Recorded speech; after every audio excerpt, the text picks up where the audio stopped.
Last week, we started our examination of one of the more difficult chapters in Daniel, not the entire Bible, Daniel chapter 8. And we're not going to nearly get finished with it this week. And perhaps this is a good time to explain something that you've no doubt already noticed. I'm teaching you the Bible, not prophecy. And learning the Bible is a more challenging task than hearing a prophecy teacher, like Hal Lindsey, for example, tell you what they think various prophecies mean, how they're going to play out. Prophecy teachers draw from many passages all over the Bible, put them in a certain order that they think the passages ought to go, and then they draw on current events to put together and validate their particular storyline and conclusions.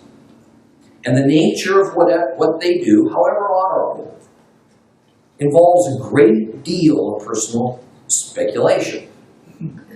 However, I'm neither a prophet nor a prophecy teacher. So I'm presenting you the book of Daniel as Holy Scripture, noting that some of Daniel is historical, some of it's prophetic, and at the moment we are in the section of Daniel that deals primarily with prophecy. I'm not going to build the storyline and add current events to try and explain how all of Daniel's prophecies are going to turn out, and thus what the end times will look like, because it's simply not in the Bible. Rather, we're generally only going to go so far as the Bible tells us. Now, I'm going to add a little history in the case of prophecies that have already been fulfilled. And because what we're doing together is challenging and it's complex and it's probably different from what you're used to in hearing about prophecy, I think the best thing to do today is to see if we can summarize what's been presented in the last couple of lessons, hopefully in a way that makes it easier to remember, to understand. I mean, you do want to understand end times prophecy as presented by God's Word, right? Okay. Then understanding the book of Daniel as best we can, including this maze and puzzle that is chapter 8, is a key ingredient. But we also have to accept that not every question we have will be answered for us. And I want to keep speculation to the barest minimum.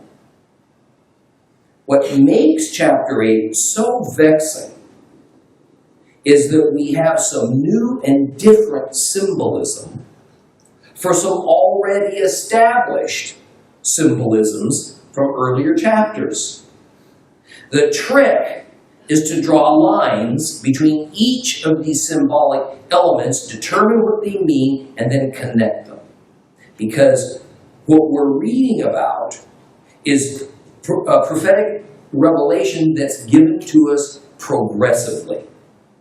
And so, as we move along, we are given more information that builds upon previously given information. And hopefully, this associated chart will help to put it together for you.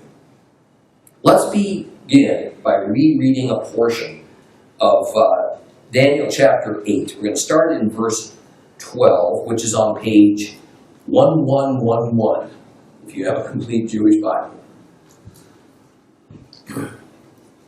Starting with verse 12.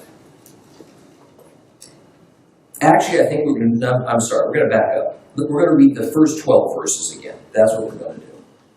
I wrote that down. After that, which is on page 1110. After that first vision in the third year of the reign of King Belshazzar, another vision appeared to me, Daniel. And I looked into the vision, and as I looked, I found myself in Shushan, the capital of the province of Elam, and I looked into the vision, and I was by the Ulai Canal. I looked up. And as I watched, there in front of the stream stood a ram with two horns. The horns were long, but one was longer than the other, and the longer one came up later than the other. I saw the ram pushing to the west, north, and south, and no animals could stand up against it, nor was there anyone that could rescue from its power. So it did as it pleased and became very strong. And I was beginning to understand when a male goat came from the west, passing over the whole earth without touching the ground, and the goat had a prominent horn between its eyes. And it approached the ram with the two horns, which I had seen standing in front of the river, and it charged it with savage force. I watched as it advanced on the ram, filled with rage against it, and struck the ram, breaking its two horns. The ram was powerless to stand against it. It threw the ram to the ground and trampled it down, and there was no one that could rescue it from the goat's power. Then the male goat became extremely strong, but when it was strong, the big horn was broken. And in its place arose what appeared to be four horns in the directions of the four winds of heaven. And out of one of them came a little horn, which grew extremely big in the directions of the south and the east, and in the direction of the glory. It grew so great that it reached the army of heaven. It hurled some of the army and the stars to the ground and trampled on them, yes, and even considered itself as great as the prince of the army. The regular burnt offering was taken away from him, and the place of his sanctuary was thrown down. And through sin, the army was put in its power along with the regular burnt offering. It flung truth on the ground as it acted and prospered. Look at this chart. Notice that what we have up through Daniel chapter 8 is different visions that we're trying to harmonize. And these three different visions are given to us in three different chapters. Chapters 2, chapter 7, chapter 8. The first vision presented to us in the book of Daniel occurred in chapter 2. It was the vision given to King Nebuchadnezzar. The vision of the statue that consisted of four different metals. The head was made of bronze. The chest and arms were made of silver. The trunk and hips were made of bronze, and the legs were made of iron. But another element of the statue is that it has feet. And these feet were made of a mixture of iron and clay. And further, a mysterious rock comes flying out of nowhere to smash this entire statue to smithereens. And since we're reviewing and summarizing, then here is what King Nebuchadnezzar's statue is symbolizing. It is a message from God that in the ensuing years there will be 4 world empires. Each empire or kingdom is represented by a particular portion of that statue. These empires are Gentile-controlled and administered by Gentiles. They are not Hebrew empires. In fact, these 4 Gentile empires are set up against Israel, and thus against the coming kingdom of God. The only representative kingdom on earth that has been or will ever be a shadow and a pattern of the kingdom of God is Israel. And in biblical times, Israel lasted as a united kingdom for only 80 years under Kings David and Solomon. Then upon Solomon's death, a civil war ensued, and the kingdom of Israel became split into 2 independent kingdoms. Israel to the north, Judah to the south. This kingdom to the north eventually became known as Ephraim. Now, as of the time of Daniel, both Israel and Judah had been sent off for exile because of their sins against the Lord. And their primary sin was idolatry. Israel consisted of 10 Hebrew tribes that were scattered, and they became known as the legendary 10 lost tribes of Israel. Israel was conquered by Assyria around 725 BC. This is 175 years before the time of Daniel. They were thrown out of the promised land. They were strewn all over the Asian continent. And the period of their exile was to be long and indefinite, and their regathering was prophesied to only finally occur in the end times. And, by the way, that regathering of the 10 tribes is occurring right now, in our time. So you do the math as to where we are in biblical and human history. And a word to the wise. Perhaps we all ought to order our lives and think about our relationship with God accordingly. In time, the Babylonians conquered the Assyrians and took over the kingdom. Next, the Babylonians conquered Judah, the remaining portion of the kingdom of Israel. And then they exiled them to Babylon. Daniel was part of the original Jewish exiles. Now, these exiles were not scattered. Rather, they were taken generally intact as a community, and they were allowed to live together in Babylon as a community of Jews. It was prophesied that their exile would only last for 70 years, and then they'd return to their homeland.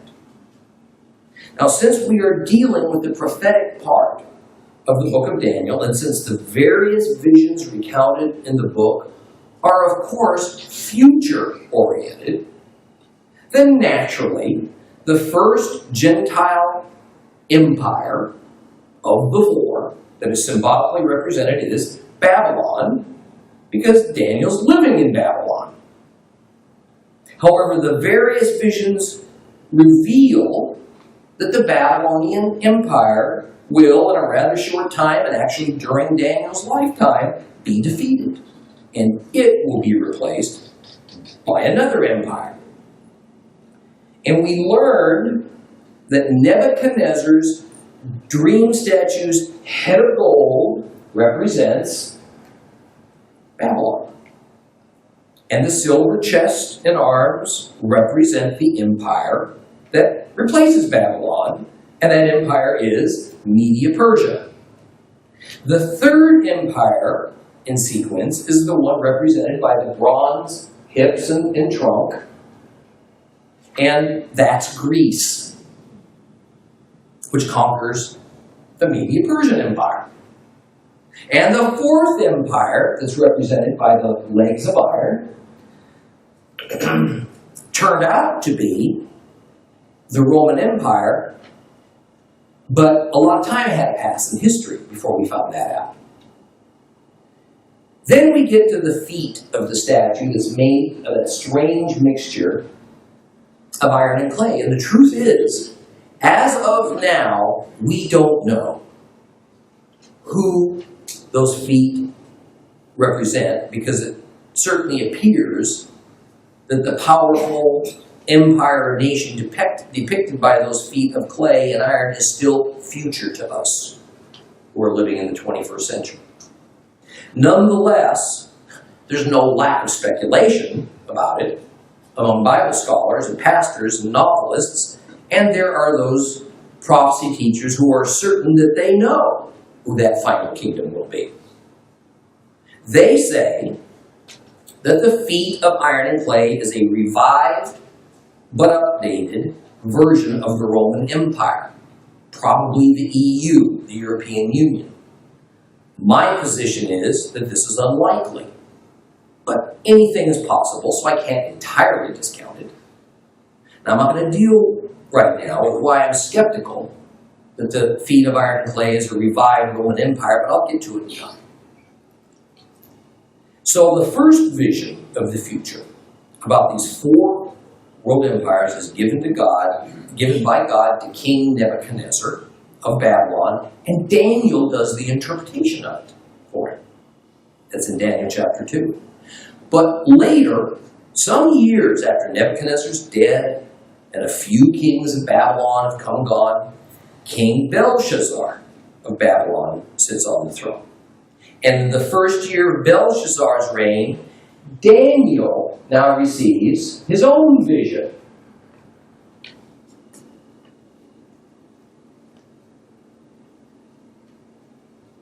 Understand that this was the first vision given to Daniel, even though it's the second vision in the book of Daniel. Are you with me? Because the first vision was given to Nebuchadnezzar. The second vision was given to Daniel, but it would turn out he'd have two.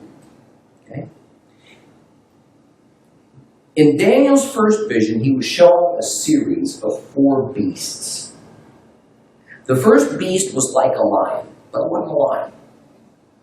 The second beast was like a bear, but it wasn't a bear. The third was like a leopard, but it wasn't a leopard. And the fourth beast is given no animal likeness at all. It is said that this beast was totally different from the first 3 beasts. And it was the most dangerous, the most violent, the most powerful of them all. And it had 10 horns on its head. The 10 horns symbolized 10 kingdoms with their kings. However, then a little horn sprouted, and it displaced 3 of those original 10 horns. So for a moment, there's 11 horns. But then when the little horn gains power, the surviving horns, the kings, numbered only 8. 7 of the original, plus that little horn that popped up.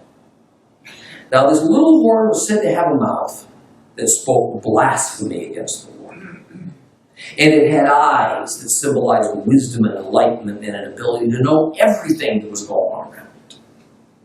It's generally believed that this little horn, a ruler of unprecedented power and ability, represents the Antichrist of the end times. And so that is still future to us. And I agree with this assessment. But please notice that this vision in Daniel chapter 7, in it there's no mention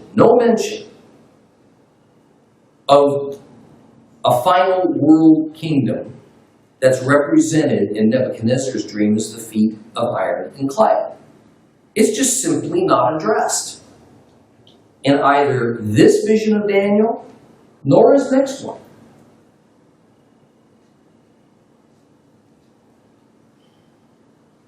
To be as clear as I can, the gold head that is Babylon is symbolized in Daniel's first vision as a lion beast.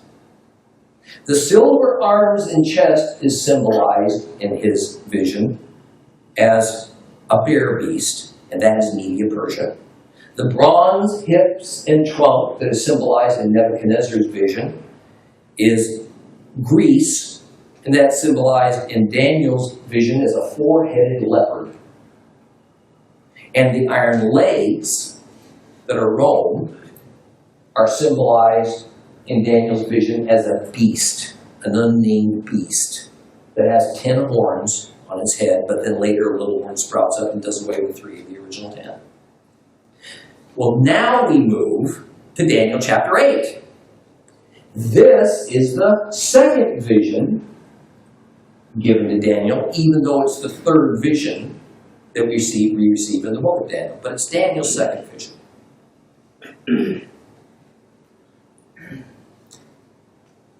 And lo and behold, just to confuse us a little bit more, we get yet another set of symbols regarding the identities of these Gentile world empires.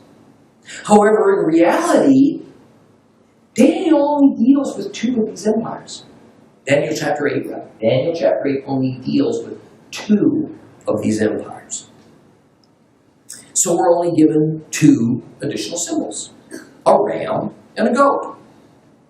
The ram has 2 horns. That symbolizes 2 kings. It's 2 separate kingdoms. And the goat has 1 large horn, symbolizing 1 king presiding over 1 large kingdom. The ram represents Media Persia. And the goat represents Greece who conquered Media-Persia.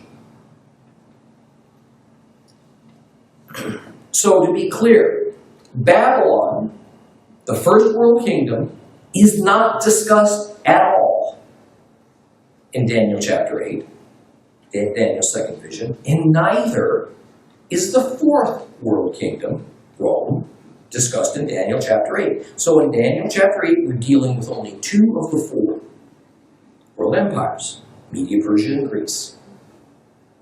And what we learn is that because this ram has one horn that's longer than the other one, this means that one of the two kingdoms that together forms this second world empire of Media and Persia, one of them is going to be more powerful than the other. And it turns out Persia was a bit more powerful than Media. Now the next thing we learn is that the goat with one large horn will eventually have that horn broken off. This means that this all-powerful king of Greece would be destroyed, and in place of that one large horn, four smaller ones would emerge. That is, the empire of Greece that at one time was ruled by one immensely powerful man, who was Alexander the Great, would, upon his death, that kingdom would, upon his death, be sliced up into four governing districts, ruled by a group of four rulers. But then one of those four horns, one of those four rulers, will lose his power to a smaller horn that eventually grows very powerful. And history proved that when Alexander the Great died, four of his generals ruled over the four governing districts that were established. And then, in time, one of them, powerful man, was replaced by a man of little power. And no doubt this was supernaturally arranged by the God of Israel to achieve his purposes. And then this little horn ruled over Egypt and ruled over the Promised Land. He was infamously hostile to the Jewish people and eventually desecrated the Holy Temple, and he dissolved the priesthood. His name was Antiochus Epiphanes. So, one more time, we're going to get this straight.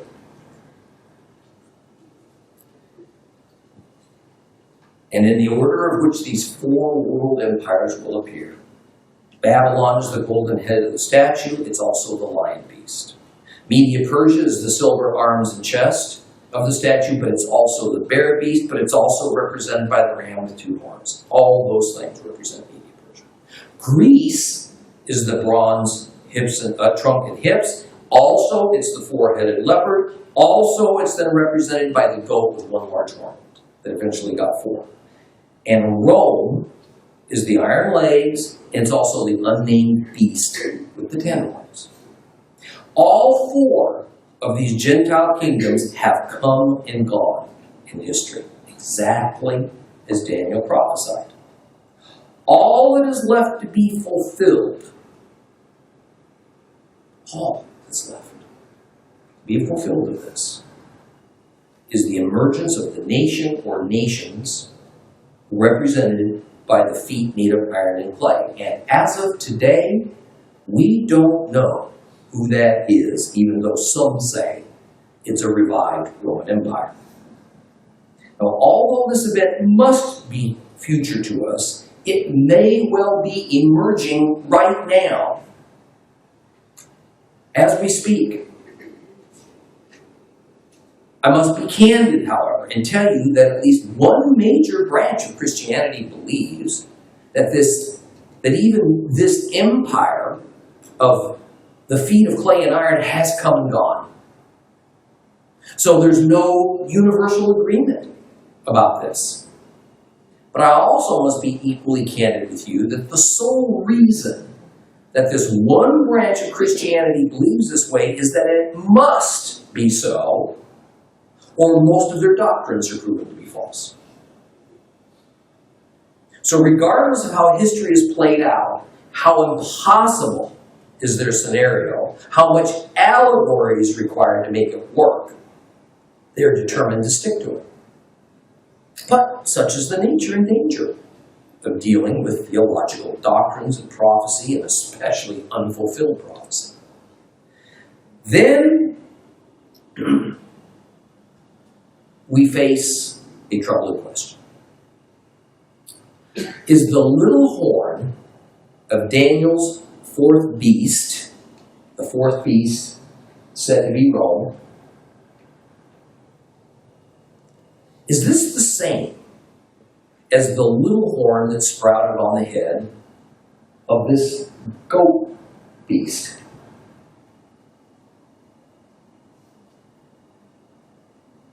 I can tell you that many prophecy teachers say, oh yeah, it has to be. Same horn. And once again, it must be so for them, because if it's not, all their doctrines fall apart. On its face, it cannot be that the two little horns are the same. Can't be. Not the least of which is that they obviously are brought forth from two different world empires. The little horn with the blasphemous mouth that comes riding upon Daniel's fourth unnamed beast, but the one that is different from the one that becomes great and rules over Egypt and the Promised Land, because it comes riding upon the head of the third kingdom that comes out of Greece. However, I do believe that they symbolize essentially the same thing. It's just, and this is going to be a little tough, it's just that what these two little horns do happens twice. One is a foreshadow of the other. The Bible establishes a pattern of a biblical prophecy being fulfilled, and then later is fulfilled again, but on an even greater scale. Let's talk about that pattern, especially as it concerns the two separate but similar little horns. First, we're going to have to review a principle that I taught you several lessons ago concerning Daniel chapter 2.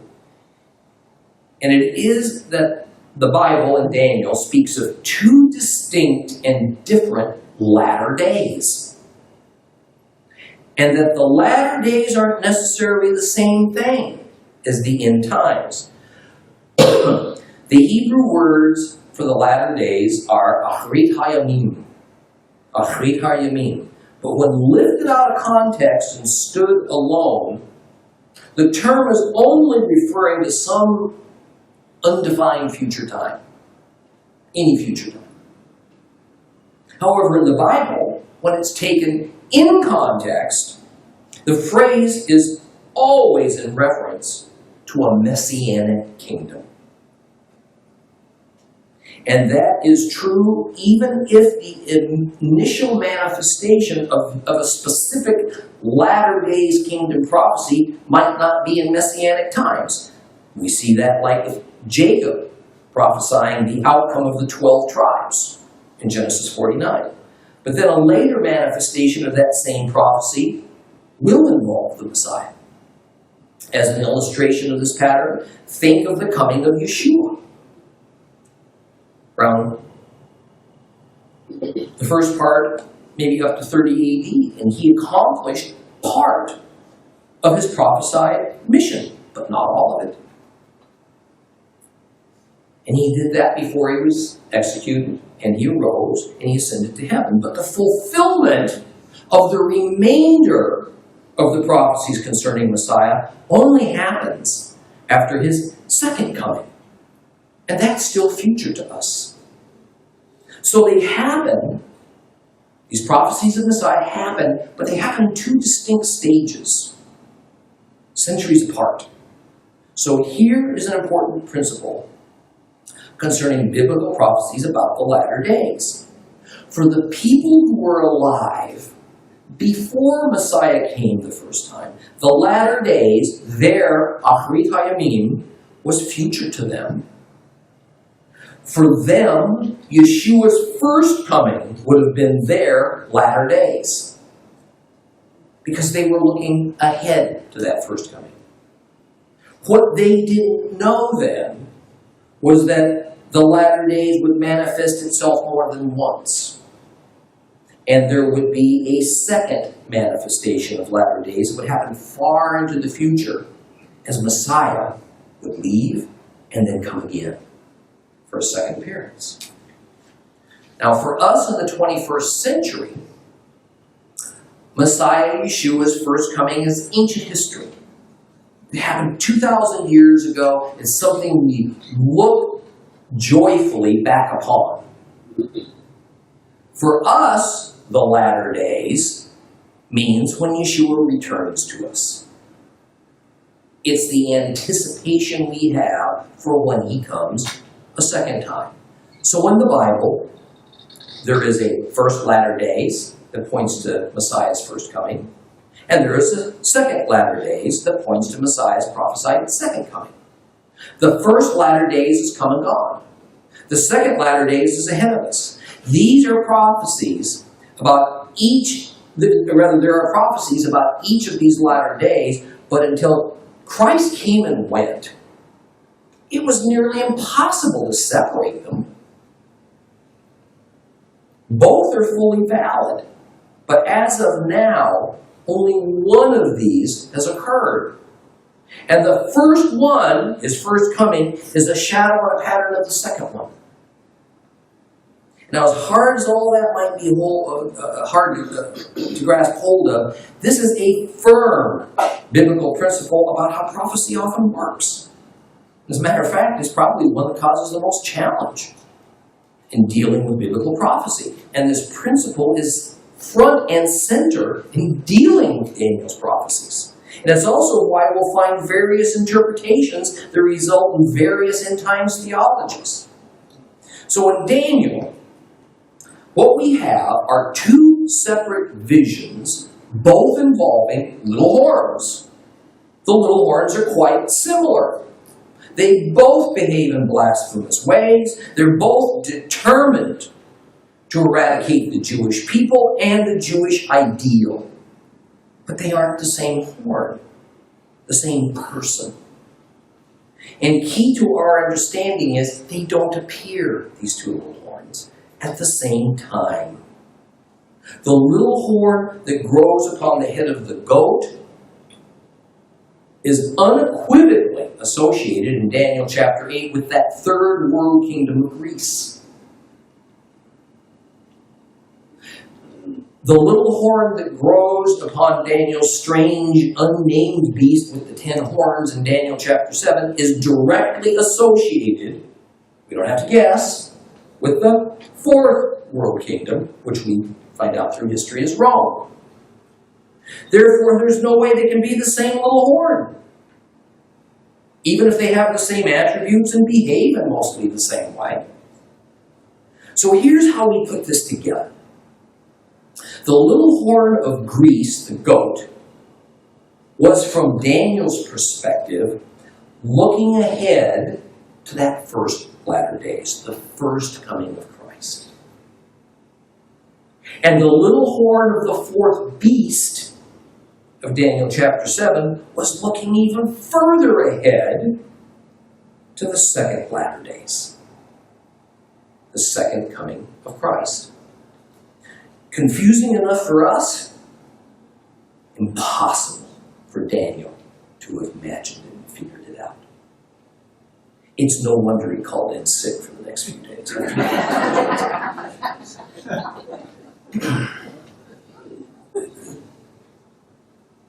So history, not the Bible, history reveals that little horn that comes from the Greek Empire turned out to be Antiochus Epiphanes. However, the other little horn, the one that comes from the Roman Empire, well, that's still in our future.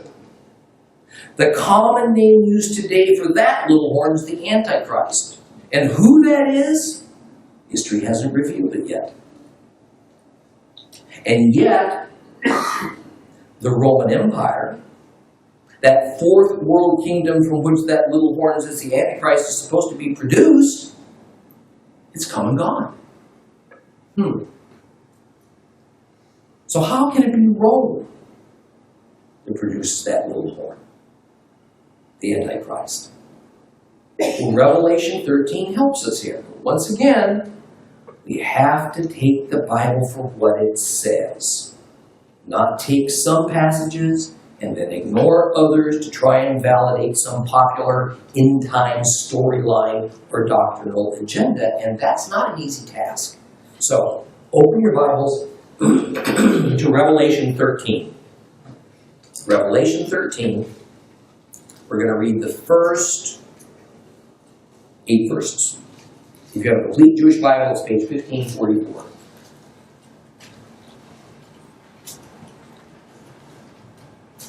Revelation chapter 13, the first 8 verses. I'm going to back up just the last verse of Revelation 12, because that should have been part of Revelation 13. Then the dragon stood on the seashore, and I saw a beast come up out of the sea, with 10 horns and 7 heads.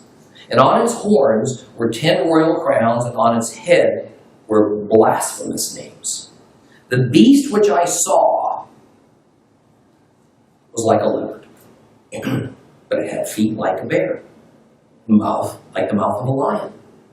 And to the dragon it gave its power, its throne, and its great authority, and one of the heads of the beast appeared to have received a fatal wound. But his fatal wound was healed. And the whole earth followed after the beast in amazement. And they worshipped the dragon, because he had given his authority to the beast. And they worshipped the beast, saying, "Who is like the beast? Who can fight against it?" It was given a mouth, speaking arrogant blasphemies. It was given authority to act for 42 months. So it opened its mouth in blasphemies against God to insult his name and his Shekinah, and those living in heaven. And it was allowed to make war on God's holy people and to defeat them. And it was given authority over every tribe and people and language and nation, and everyone living on earth will worship it, except those whose names are written in the book of life, belonging to the Lamb slaughtered before the world was founded. Those who have ears, let them hear.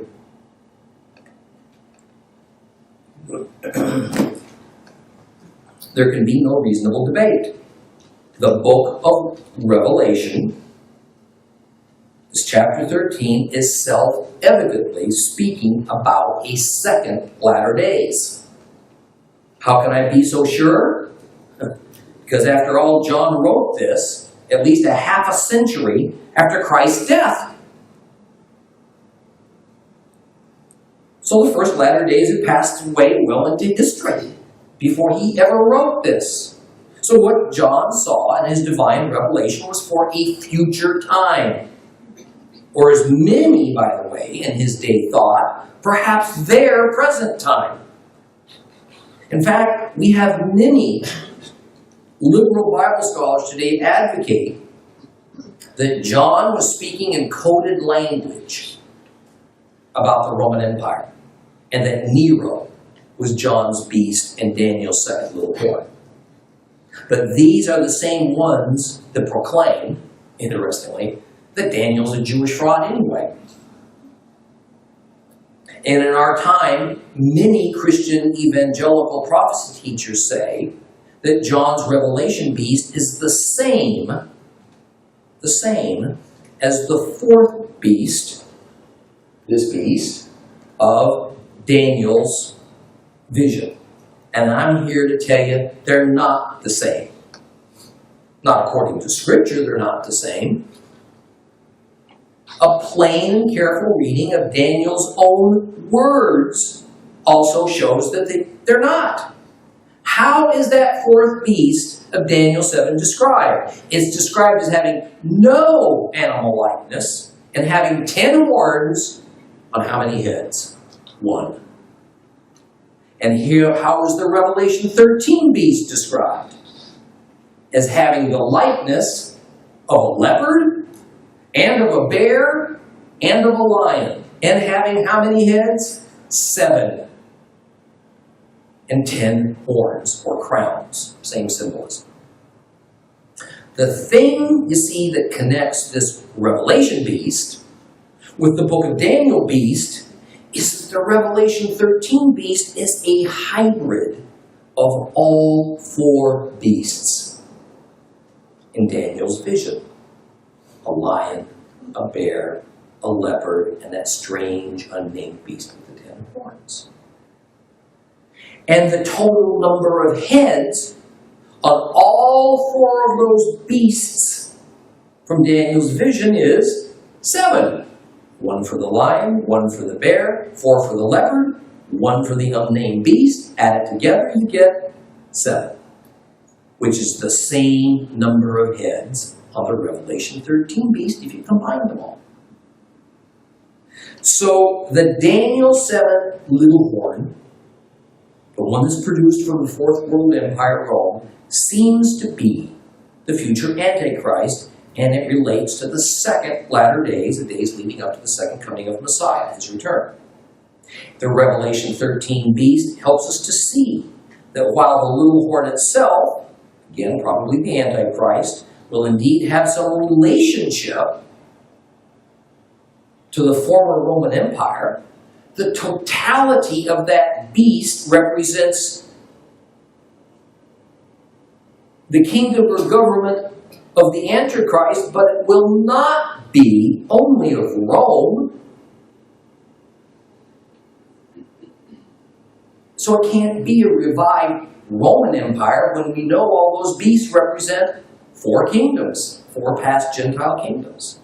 It's going to be formed from the remnants of all of the 4 past kingdoms of Babylon, Media, Persia, Greece, and Rome, because all of their symbols, the lion, the bear, the leopard, and the beast with 10 horns, are used in the makeup of John's Revelation 13 beast. There it is, right before us. The little horn from Daniel chapter 8 is directly assigned to the Third World Empire, who's Greece. Daniel 8:21 says, the shaggy male goat's the king of Greece. Anybody want to argue about it? So there's no guesswork needed. And that little horn turned out to be Antiochus Epiphanes, who did precisely what Daniel prophesied he'd do in Daniel chapter 8, 10 through 12. And this, of course, relates to the first latter days, got a few hundred years before Christ comes for the first time. Daniel chapter 8, 10 through 12 says, if the little horn grew so great that it reached the army of heaven, it hurled some of the army and the stars to the ground, and it trampled on them.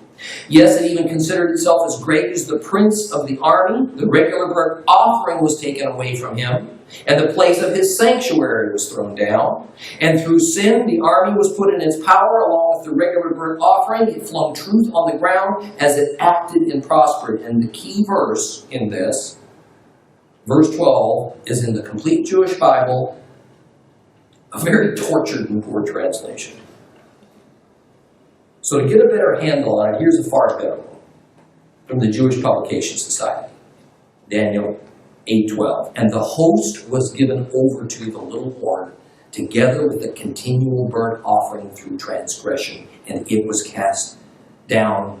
It cast down truth to the ground, and it wrought, and it prospered. In other words, the little horn of Daniel chapter 8 is going to be given full power over the Jewish people, called the host, and also full power over the temple and over the temple worship, including its sacrifices. Here it's called the burnt offering. And that is exactly what happened. And it is exactly what Epiphanes did, and it's even recorded for us in 1 Maccabees. Now, we read some of it last week. So I'm only going to reread a few verses so that we can connect the dots. This is in 1 Maccabees chapter 1, starting at verse 10. I'm going to jump around a little bit. Verse 10.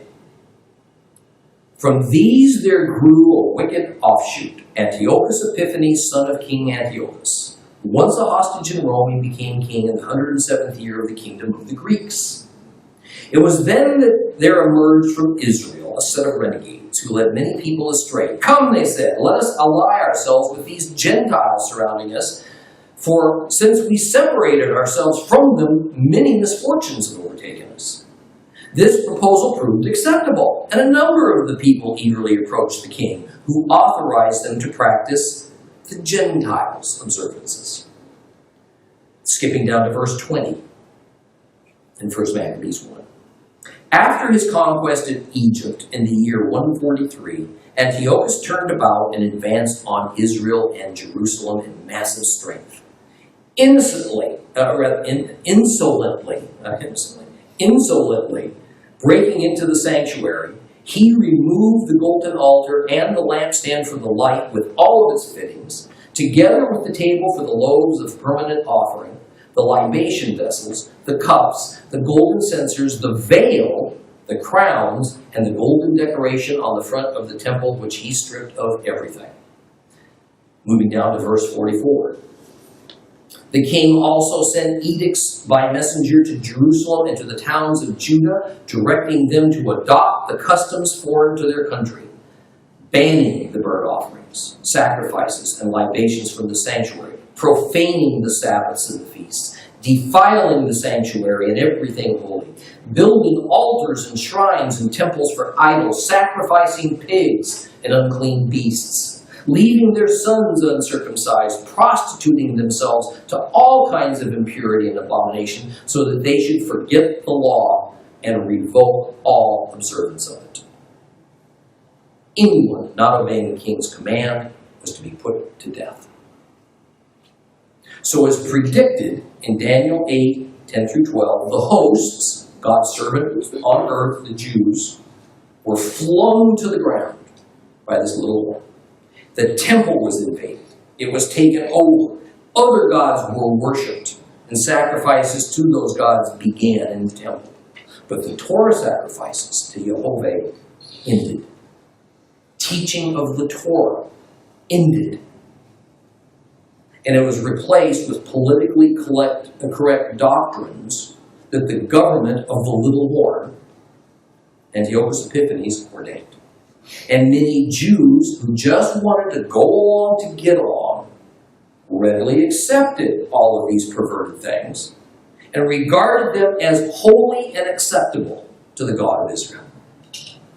Let's read a little bit more from Daniel chapter 8. We're going to read just a couple of verses, 13 and 14. Then I heard a holy one speaking, and another holy one said to the speaker, "How long will the events of this vision last? This vision concerning the regular offering and the transgression, which is so appalling, that allows the sanctuary and the army to be trampled underfoot." And the first said to me, 2,300 evenings and mornings, after which the sanctuary will be restored to its rightful state. Well, here we enter yet another mysterious and challenging circumstance. In Daniel's vision, someone described in Hebrew as a Echad Kadosh. This Echad Kadosh was speaking, and another Echad Kadosh turned to the first one and asked him a question. And the complete Jewish Bible correctly and most literally translates Echad Kadosh to Holy One. Kadosh, holy, Echad, one. Many English Bible versions translate Echad Kadosh to saints. And then at times goes so far as to explain in its footnotes, or it just leaves the unmistakable implication that these saints are, of course, the church. That's just simply incorrect. There is another Hebrew term that is Am Chadosh. And that basically means holy people. And it's probably reasonable to translate that to saints, provided we don't take the term saints to mean church in every context, at least. So here in Daniel 8, the term is Echad Kadosh, holy ones. And it most definitely is speaking to some spiritual beings that are part of Daniel's vision. Now, the question that this one Echad Kadosh asks the other one is fascinating. How long will the regular burnt offering and the defiling of the temple and the oppression against all those who serve the God of Israel, how long will this be allowed to continue? the answer that is given is 2,300 evenings and mornings. So, does this mean 2,300 days? Perhaps, but I don't think so. See, the subject of the question regards the regular offerings. And there were 2 daily sacrificial offerings to be made at the temple without fail. And not surprisingly, they were called the evening offering and the morning offering. So when the response to how long before the regular offerings are restored is, there will be 2,300 evenings and mornings, it's speaking of 2,300 evening and morning offerings, not 2,300 days. At 2 offerings per day, that means that for 1,150 days, the 2 per day temple offerings will be outlawed by Epiphanies. And then, at the end of that time, the temple will be restored to its rightful state, and these evening and mornings will begin again. Did that happen? Oh, you bet it did. And a special holiday commemoration was established when the regular morning and evening offerings at the temple began again. Hanukkah. And we're going to discuss this restoration of the temple worship and learn some more about Antiochus Epiphanes and continue with Daniel chapter 8 next time. Please rise.